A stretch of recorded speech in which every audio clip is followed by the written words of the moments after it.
বিশ্ব নদী দিবসে পাকমন পিপলস পার্টির আয়োজনে জাতীয় প্রেস ক্লাবের সামনে এক সমাবেশ অনুষ্ঠিত হয়।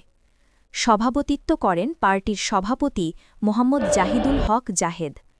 তিনি বলেন, ইউপিএসআর রাষ্ট্র স্বাধীনতা অর্জন করতে পারলেই পদ্মা, কর্ণফুলী, মেঘনা ও যমুনা নদী রাহুমুক্ত হবে। ভারত সরকারের প্রতি ইউপিএসআর রাষ্ট্র থেকে সেনা প্রত্যাহারের আহ্বান জানান তিনি। জাহিদুল হক আরও জানান, ২১ সেপ্টেম্বর ২০২৫-এ ইউপিএসআর রাষ্ট্রের সরকার গঠন হয়েছে এবং ২১ সেপ্টেম্বর ২০৩০-এ জাতীয় সংসদ নির্বাচন অনুষ্ঠিত হবে, যা রাষ্ট্রের স্বাধীনতা ও সার্বভৌমত্ব প্রতিষ্ঠিত করবে। সমাবেশে দলের মহাসচিব খন্দকার আশরাফ সিদ্দিকী, যুগ্ম মহাসচিব আব্দুর রহমান, ড সাইফুল আলম, ড ফাহিমা সুলতানা, মোহাম্মদ আলমগীর হোসেন, এসএম জাকারিয়া, তানজিন হোসেন ও মাহবুব আহমেদ সহ অন্যান্য নেতৃবৃন্দ বক্তব্য রাখেন।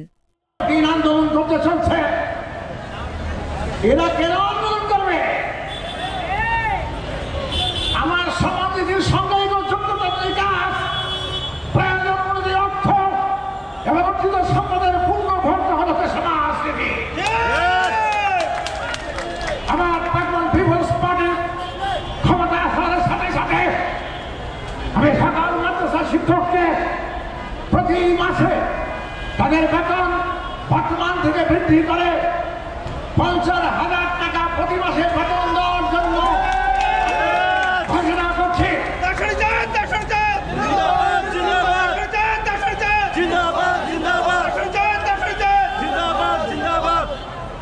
এবং আমি আমার মূল বক্তব্যে কিছু বক্তব্য দিতে চাচ্ছি। আজ বিশ্ব নদী দিবস। আপনারা জানেন, ভারত সরকার ফারাক্কা সহ ৫৪টি নদীর উজানে বাদ দিয়ে আমার দেশকে পঙ্গু করে দিয়েছে। এখানে গ্রীষ্মকালে প্রচণ্ড খরা এবং বর্ষাকালে এমন বন্ধ হয় যে এই বছর এবং তার আগের বছর ৭ লক্ষ কোটি টাকা আমাদের লস হয়েছে। এটা প্রত্যেকটি জানেন, প্রত্যেকটি পত্রিকায় প্রকাশনা করেছেন। তাই আমার ভারত সরকারের প্রতি নির্দেশ রইল, আগামী ১ মাসের মধ্যে ফারাক্কা সহ ৫৪টি উজানের বাঁধ ভারত সরকারকে ভেঙে ফেলতে হবে।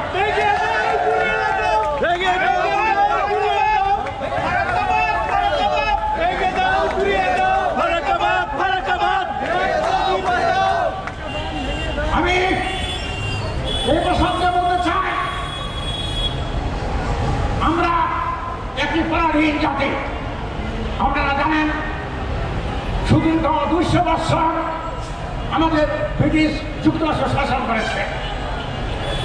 সুদীর্ঘ ২৪ বৎসর আমাদের পাকিস্তান আমাদেরকে শাসন করেছে এবং বর্তমান ৫৪ বৎসর ভারত আমাদের শাসন করছে।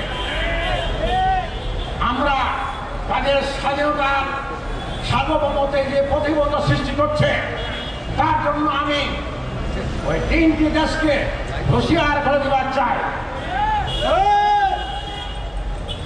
আর পরাধীনতা নয়। আপনারা জানেন, ১৯৯৫ সালের ১